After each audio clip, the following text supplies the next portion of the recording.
我认钱不认人，给我钱，我帮你做事。我也是买的保险，希望能搞定，不用烦你。不关我的事，既然你找我，做不做都要给。记着，少一个子儿，绝不放过。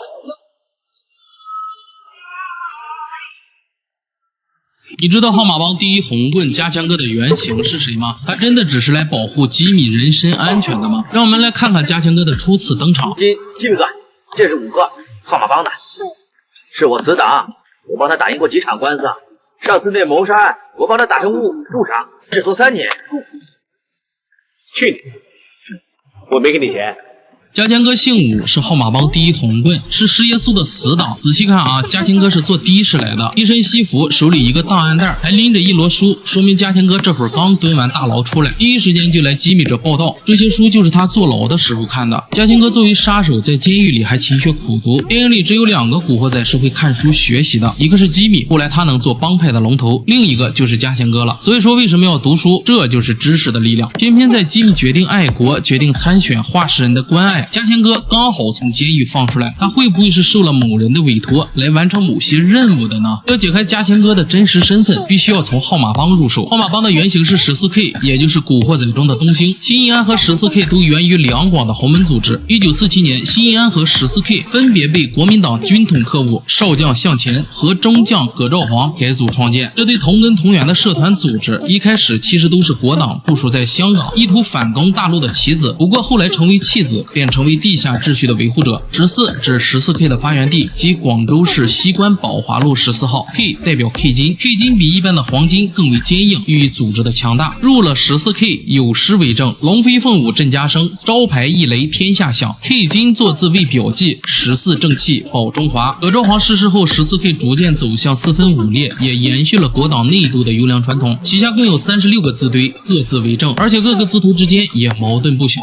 同门因利益撕破脸皮，甚至自相残杀的事情屡见不鲜。14K 一向以好勇斗狠著称，社团下转养了一批专门干脏活的刀手。电影里加强哥的原型即是早年隶属14K 的金牌刀手沙胆雄。沙胆雄原名江雄，1950年生于香港石硖尾贫民窟，60年代末加入黑帮14K，拜在女堂主齐伟文门下。1972年因单枪匹马独闯日本山头族老巢，夺回被扣押的200万货物而崭露头角，此后成为专职赏金猎人，以冷酷无情和高效完成任务闻名。只要有足够的报酬，他就能接活，甚至连同门师兄弟也在他的业务范围内。沙胆雄曾经收钱干掉数个14K 叔父级大佬，后来跑路到台湾隐居。电影里加强哥的台词"我认钱不认人"便是在暗喻他的行事风格。加强哥算是施耶稣找来的外援，毕竟在江湖规矩中，何连胜这种内部竞选做管的事是不能让外人插手的。但吉米和施耶稣都是智力型的，是社团的白纸扇。为了能对抗东莞仔和飞机这2个红棍，吉米必须得出钱找别的字头的人来帮忙。江湖上的朋友出于义气，援助弱势力对抗强势力，属于借兵，不算违背江湖规矩。更甚至钱足够多的话，吉米完全可以让加强哥过档转会来跟自己。施耶稣说帮加强哥把谋杀案打成误杀案。你想这样一个问题啊，吉米这边需要外援打手时，施耶稣刚好帮号码帮第一红棍加强哥打赢了官司，谋杀改成了误杀，刚好今天刑满释放。不会真的有人以为就施耶稣这口条，在没有外力的作用下能帮加强哥打赢官司吧？所以实情到底是什么呢？这就不得不提影片的这条暗线。明面是阿乐、东莞仔、吉米3人争夺话事人，但在暗地里一直有条暗线在帮助吉米仔，最终决定他取胜。即施耶稣的背后是大宣报，而加强哥也是接受了大宣报的任务，两人的核心目标就是为了扶持吉米仔上位。整部影片看到最后，我们知道史副厅长从一开始就钦定了何连胜的话事人由你李家元来做，他做的局规模之大，隐藏之深，我看了10几遍才看出来。从第一部里导演就做了留白，施耶稣是个8面玲珑的人，在黑白2道都能周旋。他一共提过2次诉讼，第一次是在龙城岁月里，这上次见你还叫大宣报，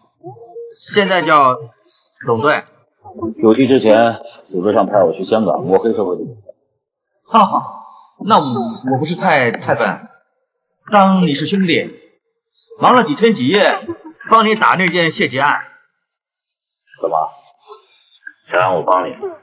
那你得跟我合作。石耶稣跟大拳豹早就认识，关系还不错。导演并没说大拳豹是怎样帮助石耶稣的，但两人的互动很微妙。会不会这里他就已经向石耶稣表达了统战的思想？第二次是帮五哥把谋杀改成了误杀，有没有这样一种可能？五哥在监狱里接受了大拳豹的统战思想，答应将功赎罪，和石耶稣一起为机密竞选化石人扫除障碍，所以才提前释放。选举前夕，在阿乐还试探5个儿子的口风时，石耶稣就开了拳头量，不仅一直在挺机密踩东莞仔，而且已经准备好脱离阿乐和机密仔北上捞金。接着石副厅长安排老许介绍两人认识，方便自己下鱼饵。只不过机密仔一门心思做生意，直接失陪了，逼得咱们大拳豹还得追到厕所去申请告白。这里石副厅长就已经决定让机密上位，所以才会找了石耶稣带机密入套。到深圳换了号码也没通知机密仔，让机密仔被抓。接着大拳豹从政策上施压，逼着机密仔去爱国，去参选化石人。石耶稣在深圳回来后，果断选择站队机密仔，帮机密介绍战力天花板加强哥，收买阿乐的保镖，甚至去棺材铺人肉拉怪。石耶稣别看嘴挂不上档，但脑子还是很灵光的。他早就确定了机密必胜，所以便早早的加入了何连胜爱国计划。再说回加钱哥，加钱哥姓武，武姓最早的发源地在今河南省境内。春秋时的宋国是武姓来源地，活动在今河南商丘一带，全国武姓人口中排名第92位，约有200多万人。尤以河南、黑龙江2省多武姓，而河南是当代武姓第一大省，占武姓总人口的1/5。河南有座驰名中外的少林寺，而加钱哥又擅长使用双刀，战斗时刀法迅猛，以快速劈砍为主，属少林刀法体系。有没有可能加钱哥师出少林？他的刀法并非以直接杀人为目的，更多是为了控制对手。他能精准的挑断对手脚筋，动作干净利落，一看就是练家子。出来做外援的无非是没地位、没钱、没名气。像加钱哥这种战力天花板，名气和钱肯定是不缺的，那只能是为了上位。号码帮的加钱哥就是何连胜的飞机，替大哥干脏活累活，拿最辛苦的钱，却永远上不了台面，成不了化石人的。所以他心甘情愿的来赚刀口钱，一定是为了更高的理想。随着剧情的推动，你能看出加钱哥就是带着统战任务来的。带着这一视角，你再看加钱哥的某些行为动机就变得非常合理，比如他很刻意的为机密铲除竞争对手。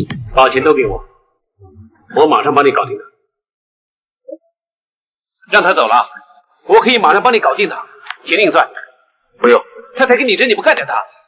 不要碰他。还有这一段，安妮和号码帮的古惑仔鬼混，肯定也是加钱哥安排的。这3个月他缺席了10几天，而且经常迟到，也不交功课。校方怀疑他跟黑社会分子在一起。阿乐被老师叫家长，却不知对面坐着三合会最大的龙头。阿乐、吹鸡以及机密仔都不想让自己的后代混黑，他们都知道混黑没有好下场。但讽刺的是，父母是孩子最好的老师，你做这些杀人放火、违法乱纪的事，孩子早就耳闻目染了。丹妮在目睹阿乐被警察带走，目睹阿乐杀大迪夫妇，按理说要学坏早就学坏了，为何近3个月才开始不学好了呢？因为现在是何连胜大选前夕，肯定有人刻意接触丹妮，替他入会。阿泽，看看最近丹妮跟什么人在一起。是大哥。另一头，2年1度的钓鱼大赛又开始了。开始说不选，现在要选，王八蛋，骗我们！我的未必能赢，你更选。选了才知道。两人面对机密仔这个强有力的竞争对手，都是很没有信心的。阿乐又祭出了画饼技能。这届你不要选，全力支持我。我连了庄，下届全力支持你做化石人。双化石人了。你是化石人，我也是，不用争。有多少人和阿乐一样笑出了声？熟悉的钓鱼不戴头盔，熟悉的小河边，阿乐鬼魅一笑。上次提双化石人的大堤，坟头草都长1人多高了。阿乐凝视镜头2秒钟，仿佛在问我们，还记得钓鱼不戴头盔的下场吗？东莞仔猛然起身，原来动了杀心的不止阿乐一个。此时3个钓鱼佬登场，没法下手，2人决定先联手搞定吉米。内部初选现场，吉米作为候选人能亲自来到现场，证明已经是准化石人了。除了支持他的顶爷龙根以及坦克哥、大蛇鹅坚哥，再加上核心长老邓博，吉米的票数超过东莞仔，而阿乐连坐根本不在选举范围内，不符合规矩。接下来请欣赏相声怼邓博。兄弟们断手断脚，签担保，筹钱安家。吉米有没有出过钱？他出的最多，帮社团可以出力，可以出钱。现在谁有他的钱多？大蛇哥表面是龙根找来支持吉米的，说的也都是捧吉米的话，但其实他是个捧哏，来给串爆量活的。是不是谁钱多谁就做？那就不用我们了啊？对吗，邓博？川豹这是在报2年前的仇。有钱能使鬼推磨啊，得点好处倒没什么。如果谁给的钱多就选谁，不如拍卖吧。邓博被怼得无话可说。我怕他害了社团。吉米，我不是针对你，他身边有卧底，他做话事人，要是被告了密，我们的账簿、名单什么都曝光，可能连龙头棍也要被人送到山顶警察博物馆展览了。川豹说的山顶警察博物馆，说的是香港警队博物馆，位于香港山顶干道27号，主要介绍香港警队从成立至今的发展历史。其中的三合会及毒品展览史，介绍了香港黑帮的历史活动及成员信奉的帮规。坦克哥人如其名，一听就是重量级，不好惹。胡说八道，是谁啊？是不是有个叫阿力的，长头发那个？果然赌档够秘密了吧？为什么被警察封了？大神，你说你支持他吗？那件事我有个手下栽了，他说是阿力搞的。听懂了吧？是大蛇的手下说的，果然赌档被阿力点了。那你串豹是怎么知道的呢？明显2人私下串通好了，让吉米失去选举的资格。冤枉你的人比你还知道你有多冤枉。我查清楚，我会处理。好，慢慢查。吉米这里是棋错一招的，他其实是想救阿力一命。当他回答要查清楚时，就已经掉进了串豹挖的坑里。其实只要让串豹和大蛇拿出证据就好了，只要拿出证据，无论是执行家法还是还人清白，我都无条件遵从。总不能凭你手下一句话说我兄弟是卧底，他就是卧底啊！现在是正中串豹下怀，查底是需要时间的，错过选举周期是必然的。要是不去查呢，那你吉米又置社团安危于何地？所以串豹才会满脸得意。慢慢查，清清楚楚，别冤枉人，别有误会。下届再来选吧。哪个社团没有卧底？发霉的社团才没有。串豹你被人跟过，我被人跟过，有谁没被人跟过？招牌大就一定有人跟。因为你只要搞定阿力，大家就没话说了。全场鸦雀无声，邓博的话给闹剧收了一个尾，也在无形中为吉米扫清了来自社团内部的障碍。可邓博的好意却藏着一个残酷的事实，那就是明确的告诉吉米要快刀斩乱麻的干掉阿力。这一刻，吉米表现出明显的犹豫，友情和利益在他心中左右拉扯，而一直力挺他的坦克哥让吉米下定了决心。你下不了手，我找人做。不用，我自己搞定。阿力这个权力斗争中的无辜者，他的命运已经注定。这里藏着邓博的小心思，他知道吉米一心想走正道，吉米是做鸡头和盗版的，手不够脏，所以邓博轻描淡写一句话就给阿力定了死刑，这等于是拿阿力的人头纳了投名状。邓博练风火轮真的不冤，而阿力的身份成了一个谜团，他到底是不是警方的卧底呢？初次看认为阿力是卧底才死的，再看觉得阿力是不是卧底都会死，而现在看反而觉得阿力是卧底的话是不会死的。串豹这么精明的人会去点一个真卧底吗？阿力是不是卧底已经不重要，也没人关心，重要的是阿力已经成为机密上位的一块绊脚石，既然绊脚就一定要清理掉。夜晚的海面静谧的吓人，船上吉米和阿力背对背的坐着，一如之前在拳馆时那样。烟刚抽了几下，吉米半回身拍了拍阿力的肩膀，并伸手过来，在老大的亲密示好下，阿力又猛吸了几口，充满笑意的脸上似乎多了些献媚的味道。阿力被呛得不断咳嗽，看着他的狼狈相，吉米也笑了起来。相比于之前，他的笑有些阴险。上了街头的大船，吉米和胡子熊走到一起嘀咕了起来，以为是来接货的阿力则走进船舱。货呢？话音还没落，阿力就发现自己已经被几个大汉围在中间，一只黑洞洞的枪口露了出来。阿力本能的回头看向老大吉米，吉米恰巧也在看他。旁边的胡子熊把数完的钱塞进兜里，这一瞬间，阿力突然就明白了，此时的自己就像被绑在高台上的牛羊祭品一样，虽然充满无奈和恐惧，但却只能沉默无言了。来世小心做人。